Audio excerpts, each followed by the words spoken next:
Notre but, c'est pas de devenir les plus grands, les plus gros. On veut rester vraiment petit. Notre but à nous, c'est de développer la connaissance et la partager.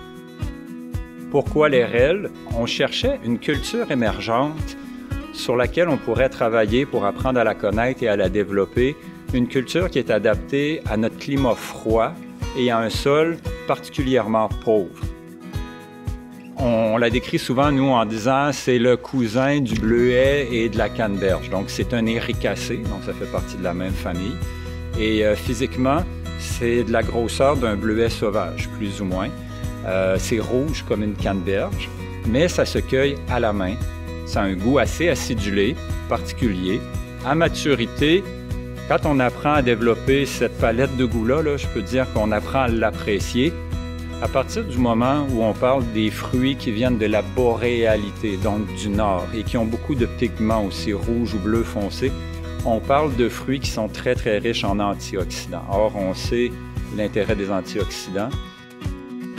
L'intégration des produits forestiers non ligneux, notamment les petits fruits émergents adaptés à notre climat, permet de favoriser la biodiversité et les écosystèmes forestiers durables.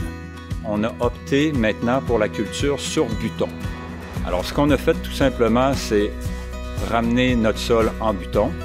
Et ensuite, on a rajouté, nous, à la surface, une couche de mousse de tourbe, la tourbe de Sphène, qu'on appelle. On a mis un petit peu d'engrais. D'après un agronome, on met de l'engrais de façon homéopathique en ce qui nous concerne. Donc, juste un tout petit peu d'engrais biologique. On a bien mélangé ça. Et pour aider, dans un premier temps, à lutter contre les mauvaises herbes, on avait récupéré des journaux usagés pendant plusieurs années et on s'est mis une couche de journaux, ce qui est bien connu en fait dans le domaine du potager pour aider. Donc la dernière étape qu'on a fait, c'est qu'on a ajouté ensuite là-dessus une couche de copeaux de bois ou de BRF, bois raméal fragmenté. Le but, c'est premièrement, cette couche-là maintient l'humidité, étant donné qu'ici, on n'a pas d'irrigation, on n'a aucun système d'irrigation. Alors le bois raméal est très efficace pour ça. Ensuite, ça aide à lutter contre les mauvaises herbes, surtout dans les premières années. Et ça a l'avantage aussi qu'en se décomposant avec le temps, bien, le bois raméal devient un sol organique là, qui est également bon là, pour la vie végétale. Contrairement à d'autres cultures bien connues, les coûts d'implantation sont relativement faibles. Dans le cadre d'une démarche de remise en valeur des friches, l'implantation et la réintégration de produits forestiers non ligneux est une formidable alternative à l'implantation de forêts de produits ligneux. Donc, ce qu'on fait, c'est qu'on vend le fruit congelé et notre principale clientèle en ce moment, c'est la gastronomie.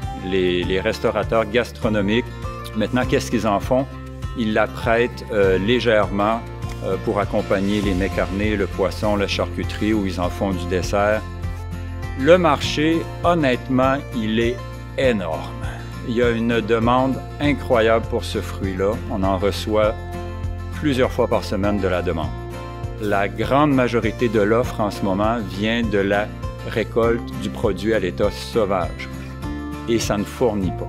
D'où l'intérêt d'apprendre à le cultiver et à augmenter l'offre et à rapprocher la culture du consommateur pour diminuer l'empreinte carbone et créer des économies locales aussi.